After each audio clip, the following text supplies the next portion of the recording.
Oh Dear by Brandi Smeltzer.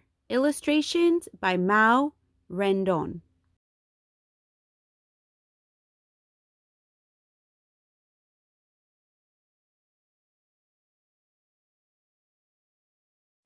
Brooklyn stood at her living room window, peering across the backyard to the gray sky over the neighboring wheat field. Nearing harvest, the golden crop swayed in the misty breeze. A storm was coming. She didn't like storms. The thunder always made her tremble.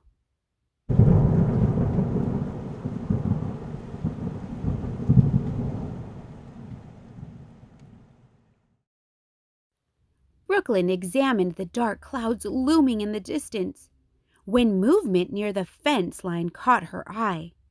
A flash of brown, just slightly darker than the wheat, charged at the woven wire. "There's something out there trying to get through the fence," she said to her parents. But what was it? The distance made it hard to tell. Brooklyn watched the creature desperately search for an entrance into the wheat field.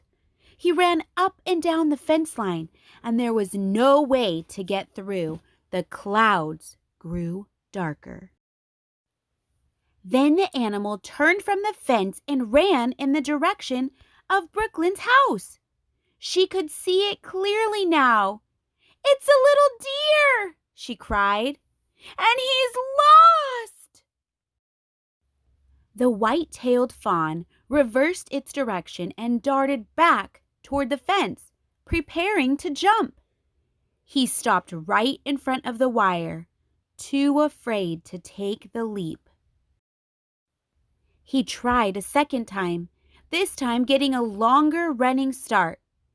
Again, he stopped just short of the fence. His small legs were not yet strong enough to make the 5-foot jump. "Come on, little deer! You can do it!" Brooklyn cheered. The tree branches swayed wildly. He made several more attempts, coming increasingly nearer to Brooklyn's house each time.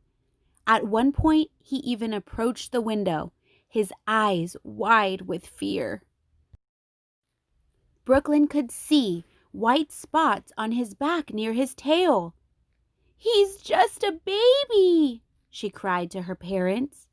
The clouds rolled in much faster now, and the first streak of lightning flashed across the sky.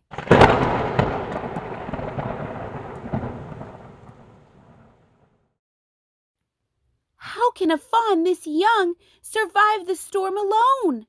We have to help him." Fortunately, Brooklyn's father knew that deer often leave their fawns.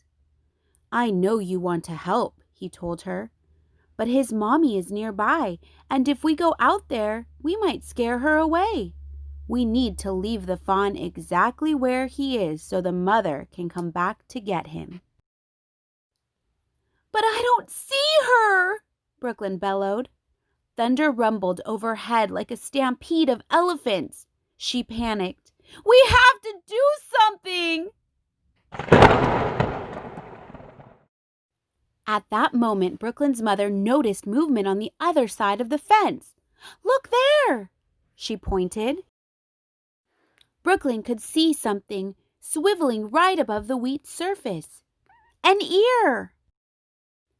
"There she is!" Brooklyn said with excitement. "The baby's mother!" The fawn wasn't lost after all. The mother was right there all along, watching over her young. "I'm glad we didn't try to help," Brooklyn said. "We might have scared her away from her baby. Then he really would have been alone in the storm."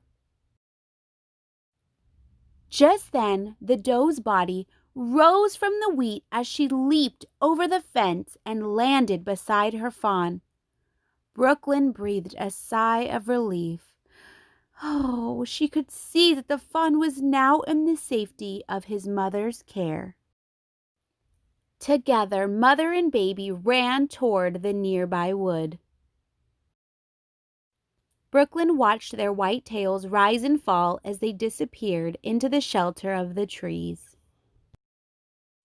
As lightning flashed in the west, Brooklyn's mother guided her away from the window. Brooklyn knew that, like the fawn, she was in the safety of her own mother's care.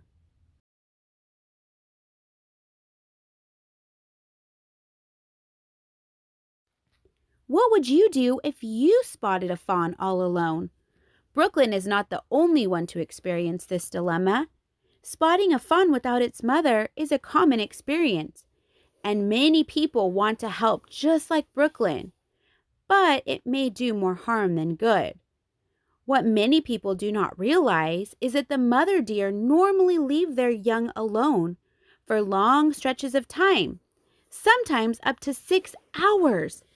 But do not be fooled. When mom leaves, she does not go far away. Her large cup-shaped ears provide her with a keen sense of hearing, and she swivels them so that she can hear in any direction.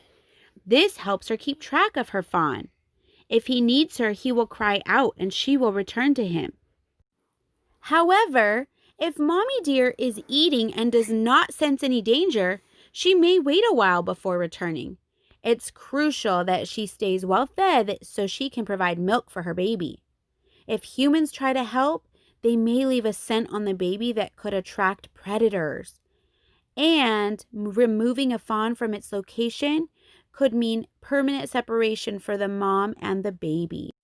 Experts say that it is best to leave the fawn alone, intervening only if it's certain that the fawn has been orphaned or has been on its own for more than 12 hours. And here are some facts for you. White-tailed deer spend most of their lives in one specific area known as their home range. A female deer's home range covers almost 1 square mile. Mother deer make their nests on the forest floor. White-tailed fawns are born in the spring and lose their spots by late October. A fawn's spots help it blend in with plants while its mother is finding food. Newborn fawns have little scent, so predators do not find them easily.